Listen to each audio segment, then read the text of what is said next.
en materia de actividad, el inicio del año 2023 había arrancado con caída y hacia la segunda parte del año el gobierno empezó a llevar a cabo una política fiscal y monetaria que eran verdaderamente delirantes. Más o menos para que tengan un orden de magnitudes. El gobierno anterior emitió para financiar el déficit 28 puntos del PBI, de esos 28 puntos, 13 fueron durante el último año. Es decir, fue algo verdaderamente demencial y eso muestra también el tamaño de la bomba que dejaron. Pero además todo eso se daba en un contexto de precios pisados, o sea, había fuerte represión en el sistema de precios y todos los controles vencían en noviembre, digamos, después de las elecciones, y ya en diciembre, digamos, los precios en la primera semana de diciembre venían creciendo a un ritmo anual del 3.700% y en la segunda semana se aceleró al 7.500%. La realidad es que esto, digamos, daba para peor, porque de hecho cuando uno toma la inflación mayorista del mes de diciembre es 54%. Esto es interesante marcarlo porque siempre la inflación mayorista se adelanta a lo que es la inflación minorista, y una inflación mensual del 54% anualizada da 17.000.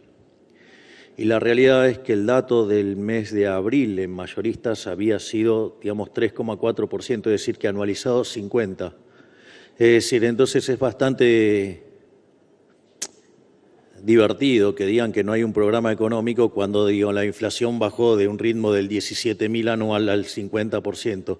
Es decir, es bastante... Digo, yo sé que, digo, son consultores a los que se les paga, pero que, digamos, no baja de la nada, no es un acto de magia bajarlo.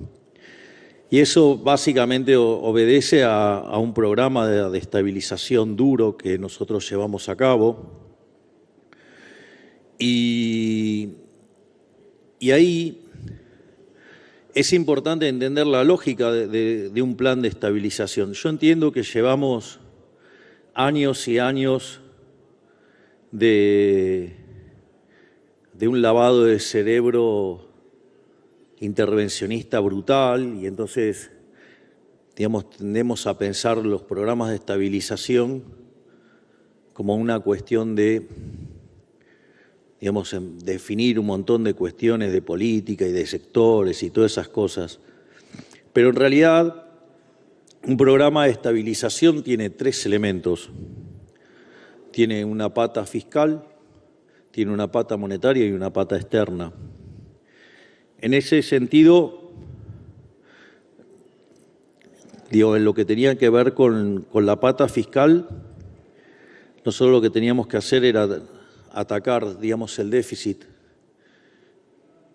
digamos, sabiendo que el problema más grande no estaba en el Tesoro, sino que además estaba en el Banco Central, que era el doble. Y en ese sentido tomaba, al menos en términos discursivos, digo, la discusión entre shock y gradualismo.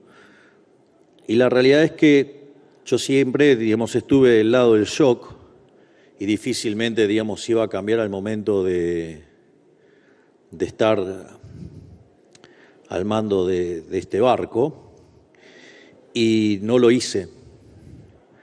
Pero, digo, y tengo una explicación, o sea, siempre los programas de shock en Argentina, sacando el del 59, todos fueron exitosos, y todos los programas gradualistas, todos terminaron mal. Entonces, digamos, el primer argumento era un argumento de índole empírica. El segundo argumento es, para hacer gradualismo yo necesito financiamiento. Y la verdad es que con las condiciones que tenía Argentina no tenía chance alguna de que tuviera financiamiento. Por lo tanto, no es que, aun cuando yo hubiera querido hacer otra cosa, tampoco la podría haber hecho. Igual no la iba a hacer, porque, digo, no creo en el gradualismo. Para mí el gradualismo es solamente un mecanismo para que el ajuste sobre los delincuentes de la política sea más lento. Digamos, elegir el gradualismo es elegir que el que ajusta fuerte es el sector privado y los delincuentes de la política siguen de fiesta.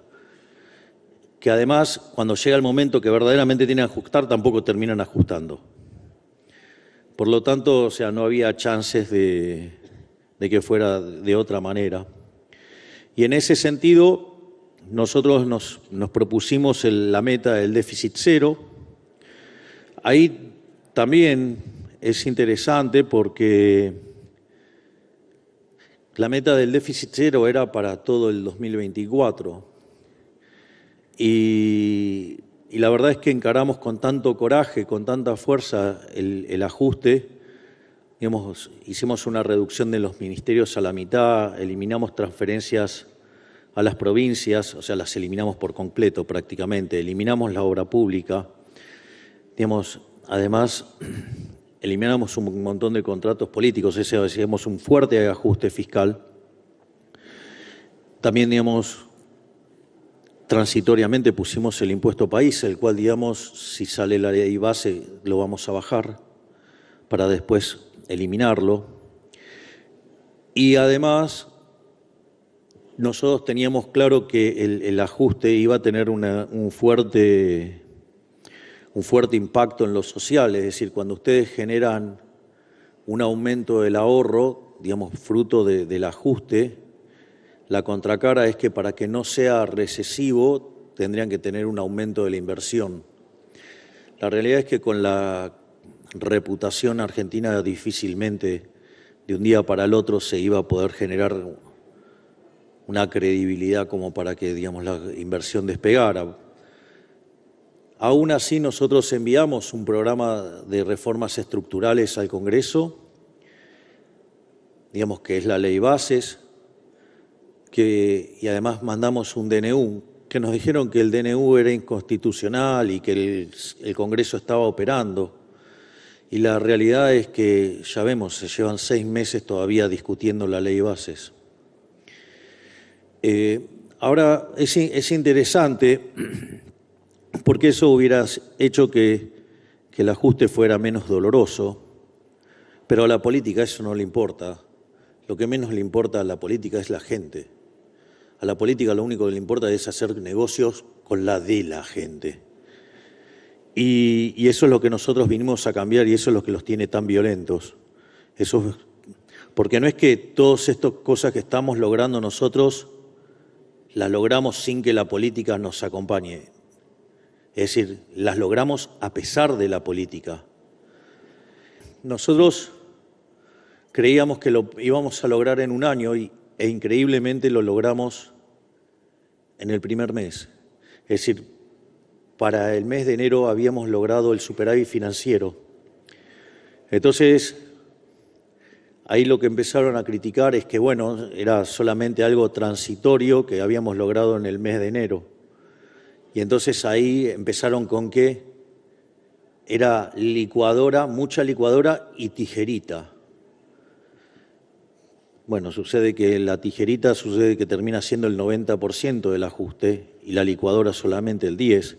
Así que ahí también mintieron, o sea, como se logró algo que no podían, que decían que era imposible lograr, entonces empezaron a cuestionar la calidad del ajuste y la realidad es que el 90% es motosierra y el 10% solo es licuadora.